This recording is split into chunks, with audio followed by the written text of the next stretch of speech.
let's talk just a little bit about scanning for a removable prosthetic using our CEREC machine. So you can see here we have a CEREC Omnicam, and this is running software version 4.5. So we're in the CEREC software now. I'm going to go ahead and move away from the CEREC software. We're going to go to the Sirona Connect software. This is the software where we will scan for everything aside from restorations we'll complete in the office. So, as that loads, okay, we're going to add a new patient. I'm going to put myself in.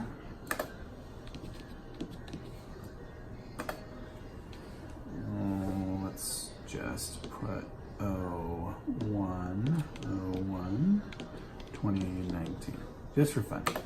I almost never put in this patient ID. Let's just put in the dentist, and I like to just use an uncapitalized last name. So now here is our Restorative Choice screen. You'll notice it only gives us a single restoration or a bridge. I've done this many, many times where we submit a case to the lab using a fake restoration, so you just have to communicate with them. So like for instance, in this particular situation, this patient, we're going to scan for a lower partial denture. So you can see here I've extracted these 5 teeth atraumatically, beautiful extractions, and squirted some polyvinyl siloxane down in there. We're going to go ahead and scan this model, assuming we're going to make a valplaster, Duraflex, or Q-cell partial denture. So here's what I'm going to do. I'm just going to leave it on crown. I'm going to select tooth number 1. That seems to be a very clear indication to the lab that we're not going to be using the options here that they need to look in the notes. And then I'm going to select a final shade. It won't let you move forward unless you do. A1, oh, we got a new material as well. So see additional notes, and I'm going to hit OK. So the additional notes will allow us, once we get into the process, to type in some notes. So now the next step is acquisition. So here's our scan screen. You'll notice the camera is now active. You can see it flashing there. So a couple of notes for you. You can see on the camera as it flashes that we have a significant amount of strafing from disinfectant. So I'm just going to wipe that real quick, get that off of there. That looks better. Now you can see we have some scratches, some little minute scratches on that lens. That's okay, it's not a big deal. The camera will see through it.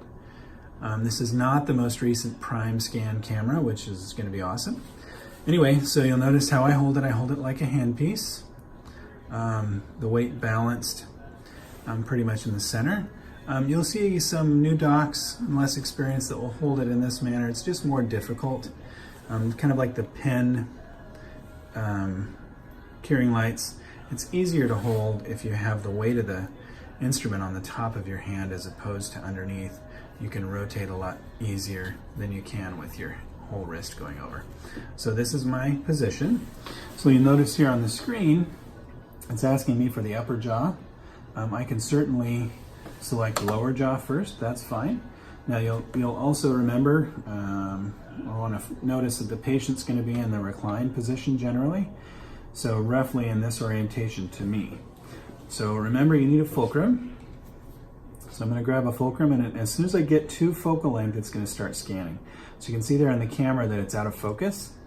As soon as I get to focal length, it'll start scanning. So I'm going to start scanning right about there. And you can hear it popping. And we're just going to slowly gather the data that we need. Now, a couple things to bear in mind. Good retraction is really important. And sometimes on these lower anteriors, you'll have a hard time getting those images.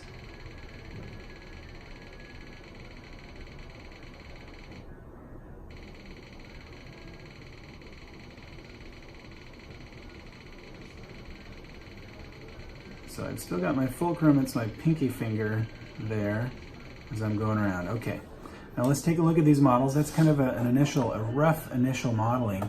I'm going to zoom in so we can take a look here on the screen. So you see right here, we're missing all that data. And if we go to the distal of the canine, we're missing some of that too. Now the computer may not necessarily show all of it, but we're missing more data here. We don't necessarily need the back of that unless you're going to have a clasp, so in this case we would. So I'm going to fill in those areas where the data is incomplete and also make sure I have a nice clear lingual down here where the partial is going to wrap, and then we need some of the vestibule. So right here, I'm going to again get my camera into position, and you kind of wait for it to find the common data and then gently scan. You want to do your best to get those angles. All right, then I can again inspect the imaging. Let's see if we can get any better in there. Now, one thing I started doing at least, is I'll turn the camera so it's going out of the mouth sideways and then angle it down here so you can actually get a really nice view along the side of the tooth. Let's do the same thing for the distal of that canine. So there I am, I'm leaning it sideways. I'm going to come around, we're going to do the same thing. We've got some extraneous impression material which we're just going to kind of ignore for our purposes today. And then I do want to make sure I complete this entire second molar, get some real nice data there. Okay, now let's take another look. Looks pretty darn good. Granted, it's a lot easier to do out of the mouth. You can see here's some data here that we need to fill in. So I'm going to hover it over until it starts to recognize the data, and then it'll start popping instead of that dinging noise. Try to change my fulcrum there so it's not in the way. Okay, let's take a look again. See, that to me looks pretty darn good. We've got a clear image of all the teeth that will be involved in the wrap of the clasping, and we're talking about a flexible, a Duraflex, a Valplastic Q-Sil. Let's go ahead and do the upper. You'll see the computer is still processing these images. Let's do the upper jaw. So again, I'm going to try to replicate the way it would be in a patient's mouth. So I'm going to use my fulcrum. Here's my ring finger fulcrum and kind of my chopstick hold on this, but a very firm hold. This is an $11,000 camera, so don't drop that. Grab some initial contact and then start working your way around. Now, this set of modeling is not nearly as critical as the lower, because this is just going to be used really to gauge the occlusion. So we don't need quite as much detail as we had on the lower arch. But we have to include all the teeth that are going to articulate with that partial denture. So you'll notice how I switched the angulation of the camera. You can feel free to switch it as much as you can. In the blue cam and the red cam, we couldn't do that. You had to keep the camera oriented in the same direction.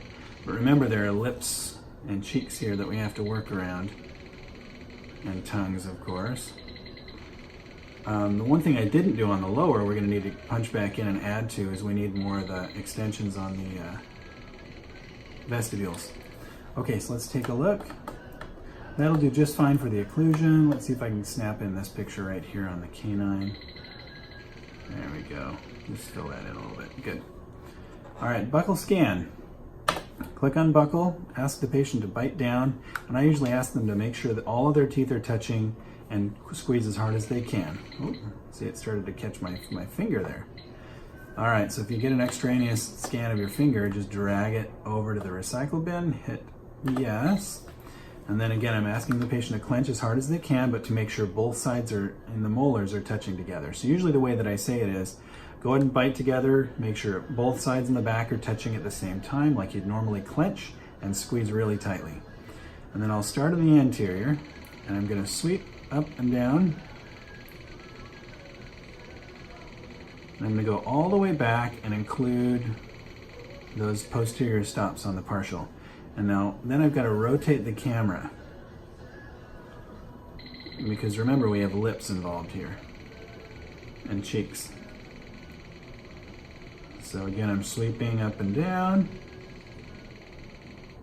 All right, and that basically includes everything that we need to include, gives the computer a really accurate scan.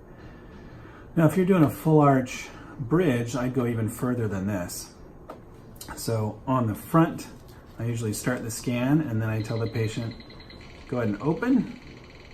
And I'm going to scan over and include the occlusal portions. This gives you a lot more accurate data on the bite, and then do the same on the lower. Bite together, start the scan, go ahead and open and try to follow that lower jaw as they open. Oh, there we go. You want to give the computer a little bit more data so that it'll recognize the articulation a lot better. The occlusion, I should say. Okay, so then we're going to double check that we have everything we need. And normally, that's all that you need. Okay, now I'm going to turn the camera off. Now you'll notice we have a little bit of weird data right there. So watch that as the computer calculates it. You want to make sure that the computer cleans that up and that it doesn't give you any weird proposals. You see we have a very limited interarch space here, so a partial denture, granted that we did these very atraumatic extractions and didn't do any alveoplasty, there's not a whole lot of space for a partial denture there. Yes, you can get one in there, but the teeth are going to be like 2 millimeters high given the 3 or 4 millimeters of acrylic, 2 or 3 millimeters. So this is not a good indication for a partial denture. A bridge, even a bridge would be a challenge with that interarch thickness there. So in this situation, if you did want to consider a bridge, you might be worthwhile having some alveoloplasty done. Okay, so next step, we're going to go ahead and hit next. And at this point, the camera or the computer is going to go ahead and calculate this modeling for us. And we notice down in the lower left, this is a 4.4 version of CEREC Sirona Connect. 4.4. The interface on the screen here is a little different than 4.5, but we haven't updated the 4.5 Sirona Connect. So down here you can see the progress bar. It's basically just coordinating or correlating and calculating those images. The scanning part's the most time-consuming part. You can use this particular function to also scan for Invisalign. We do have the ortho software, which I've used many times.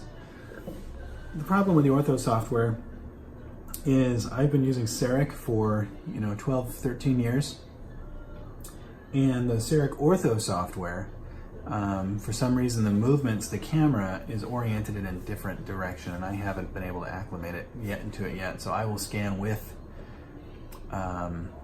the Sirona Connect or with the regular CEREC software and then export it and then import it into a CEREC ortho.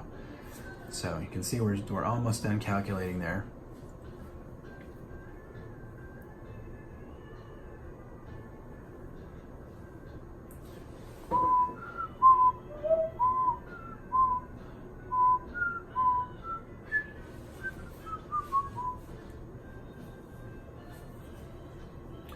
Sounds like we've got it on country and western today.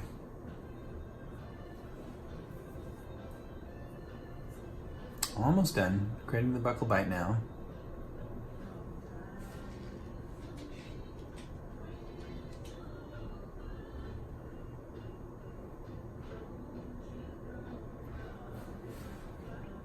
So the next step should be giving us the option to draw in a margin. Now remember, we're not going to do a margin because the computer or the lab is going to be making us a partial in this case.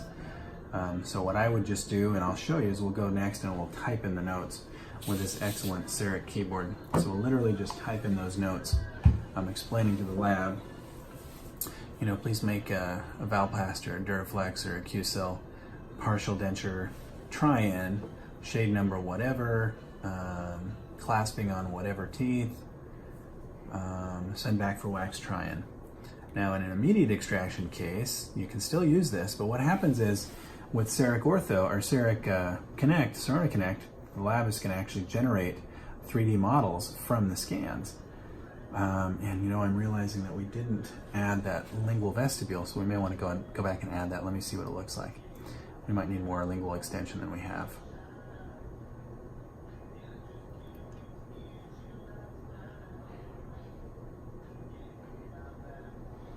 Let's see what the linguals look like. So this is the correlation step where it's bringing the upper and the lower together. And we'll take a look at the lower.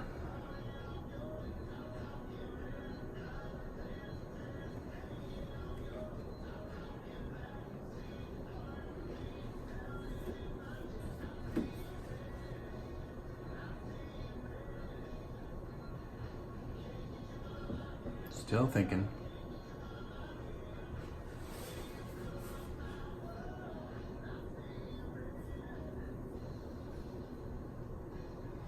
These full arch scans, especially when you have two full arches, take up a lot of RAM. They make the computer work really hard.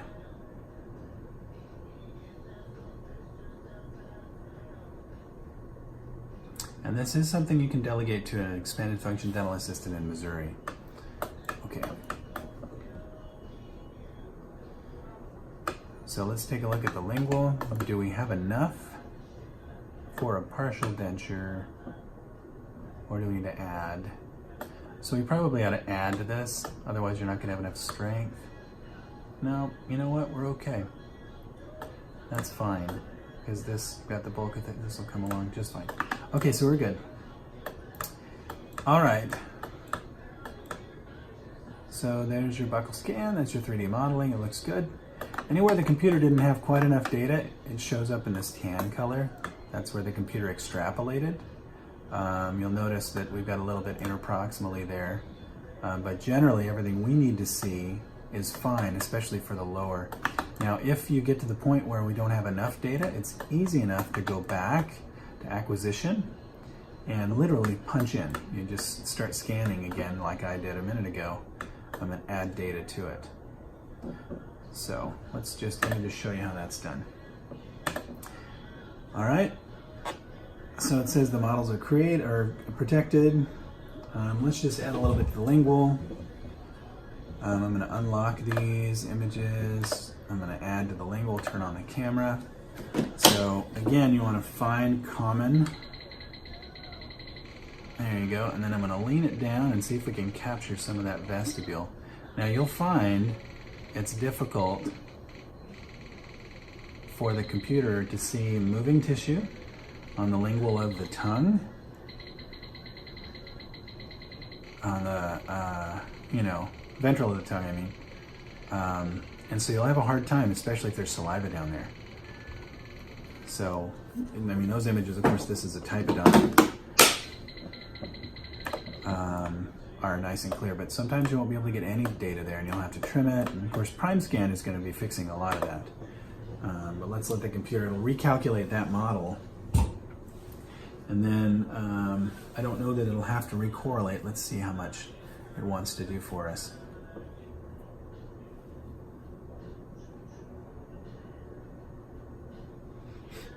So it's going to just add the, the lingual portions there. And one thing I'll point out to you also is my hand position. I find this position very comfortable. The only button I use my left hand for is this left click button. And then these two are done with my thumb. So any movement, generally my hands are in this position. I find that it works pretty well. You get a lot of docs that will end up moving their hands around.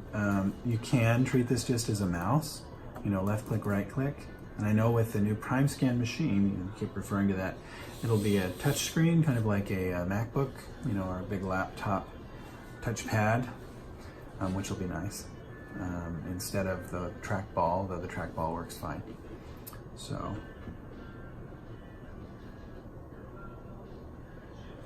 all right,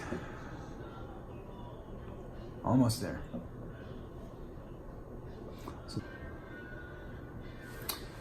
let's double check our lingual. Looks good. We got a lot more data down there, and you can certainly also include all the palate if you needed to for an upper partial. Palate's a lot easier to get than, of course, the lower lingual. All right, so next step is the marginating step, if I remember right. And we're going to skip we don't need to do any margins, you know. Tooth number 1, of course, we're not doing a crown. So I can now take it straight to Connect, to the CEREC Connect, the actual portal where you're uploading it. So it's going to log me in to your Sirona Connect website through the app. Of course, put in your personal password, the office password, username and password. And then log in, and you get the portal, and it'll show you the actual progress of the upload. So you can see we're uploading. We must have a really fast upload speed. Okay, so you'll notice it's showing a crown, full contour, seed additional notes, and Vita shade, classic A1. There are different choices for the shade guides if you want to use them. We're just going to put this as a male. Glidewell lab. You can add different labs if you want to. The only one we normally send to from this location is Glidewell. And then I can type in lower Valplast partial wax try-in shade A1 call with questions. If you want to, I've already communicated with the lab. They know my preferences, the abutment clasps and stuff, so they'll send me back a wax try-in at that point. On the slip that they send back, I can write, here's where I want my clasps and stuff. Of course, with a wax try-in on a Valplast, there will be no clasping. And then you can select the return date. This, just because I say tomorrow doesn't mean it's coming back tomorrow. You need to communicate with the lab and know what their delivery dates, time frames are. Normally, today's Monday. On a try-in, it'll take them. They'll upload the case today, they'll print and manufacture the modeling, then it'll take a couple of days to set up and then a day to return. So I'd say a week is reasonable for a try-in like this, but for some people, in some situations, it takes longer. So then I'm going to add that to the cart. I have not submitted it yet. This has not yet been submitted, so the lab's not working on it. Once I hit submit, though, it'll ask me for my password again, and then you can pull up, I'm not going to click because of HIPAA, but you can pull up the previously commissioned orders, the ones that have been accepted, any orders that were declined, and any other issues. So pretty simple stuff. The process really is not that difficult. It really works well. So that's the Sirona Connect. That's scanning for a partial denture.